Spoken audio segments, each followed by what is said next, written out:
Keith Jones. I've met Keith in an airport. We were both trying to get home from a meeting. We ended up stuck for about 6 hours. You know how you hate airports when you're stuck? It seemed like 5 minutes. By the time I got going, I was disappointed because I had to get on a different flight than he. But I really find Keith to be a prophet. And what I mean by that is a prophet is a truth teller. A truth teller who puts into a poignant perspective all of the things we've been talking about and has that gift, that ability to make it real and to remind us of why we do what we do. We're absolutely thrilled that Keith could get here today. It has been no insignificant challenge, I understand. So they declare a snow emergency in Somerville. What do? They tow his van.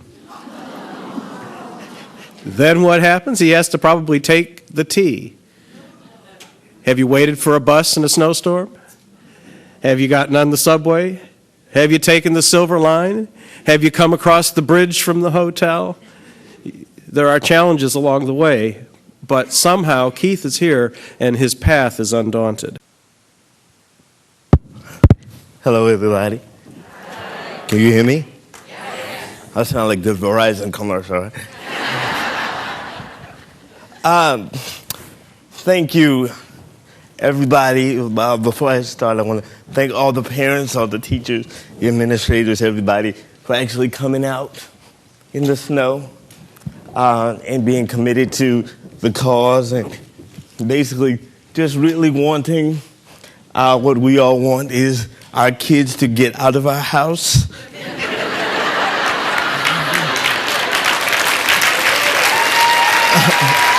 So we can. I know my mother is so excited, right? Like, thank you, Jesus. But before I start, and I also want to thank the sponsors of the conference, the Federation for Children with Special Needs. I had to write this down because my real disability is I forget names, something terrible. You ever seen people and they go, hey, how you doing? And they're like, yeah. So forgive me, I had to write this part down. Again, the Federation, along with the co-sponsors, Early Intervention Parent Leadership Project, Massachusetts Families Organizing for Change, Mass Family Ties, Massachusetts Parent Information and Resource Center, Parents Training and Information Project, and the Parent Professional Advocacy League. I want to thank you and let you know that the honor is solely and truly mine for you allowing me to be here today. I also want to thank Chairman Paul Ravel for laying out a vision that says all students, and that all means all. So I guess I can borrow $5 later on. Y'all didn't hear that. So. And I also want to thank Rich Roberts. I also want to thank you, Rich, for inviting me here because he did tell the story about the airport, and we were stuck. See, he forgot to tell you he got to leave first. I didn't get to leave first. And I have to tell you so when we talk about community, we talk about community in certain ways. Now, everybody has flown into Logan International Airport? Yes. Y'all sound so excited. Oh, yeah. Well, we were at, I believe it was BWI, and when Rich left, we went out, and because it had been snowing, so all planes were delayed. I roll out, if you take a wheelchair to the airport first, they always look at you crazy. Like, what is that? And so I always tell them it's a skateboard, so they can kind of have the frame of reference. And so we get through the gate, and finally, after we go through the FAA, is it a gel battery? Is it an acid battery? Are you a terrorist? Are you not a terrorist? Are you going to cut somebody with a box cutter? Are you selling Girl Scout cookies? What are you doing? I said yes to everything.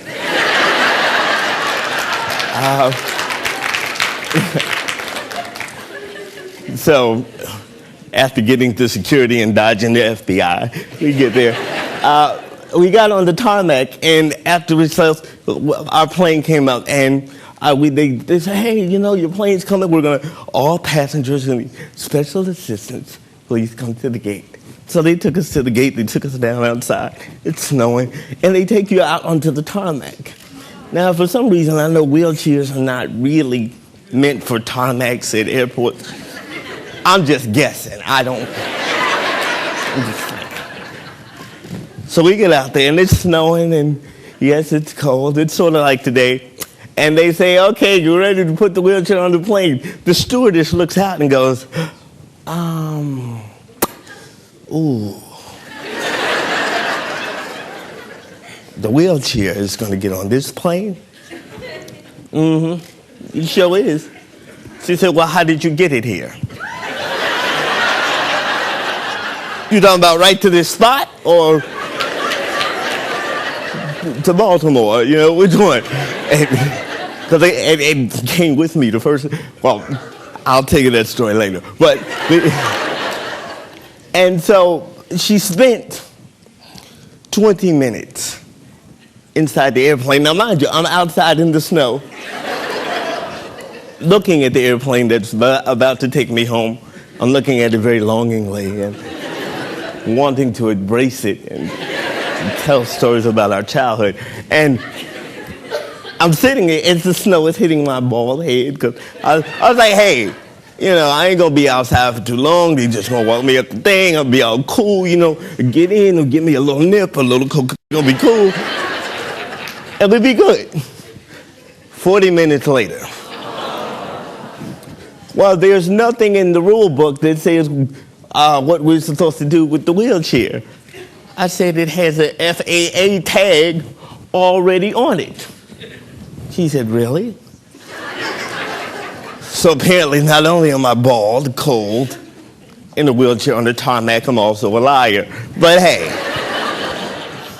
could be not. Me, I just wanted to get home. But after I got on the plane, we sat there, and it dawned on me. I said, if airport travel is a microcosm of the challenges we have in society, we are all doomed. Because that's just that didn't even deal with the part that when we landed, you hear Tommy and Sean in the background wrestling with a 200-pound wheelchair, cursing in language I will not use in front of children. What the? And I'm saying, and I hear this clanging and this banging and this, and I'm like, you have to get that sinking feeling that you just know is your stuff. You know it's your stuff. Now, it is 1,000 people, but you know it's your stuff. And I just waited ever so patiently. And I saw the wheelchair come out in parts that I did not see before. And I have to center my chi for this part. Okay. They told me that, well, if anything happens to it, we can only give you $1,500. Okay, anybody in here know a wheelchair that costs $1,500? Anybody? I mean, not no hoopty. We don't want nothing beat up. We don't want nothing sitting on 3 wheels. We want 4. There's nothing like that. But that was a microcosm. And every time I tried to advocate for myself, they would look over me and ask the gentleman standing next to me, are you traveling with him? And the guy looked like, who the hell is he?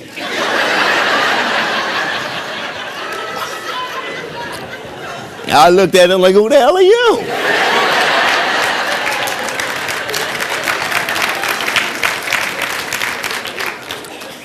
But I digress.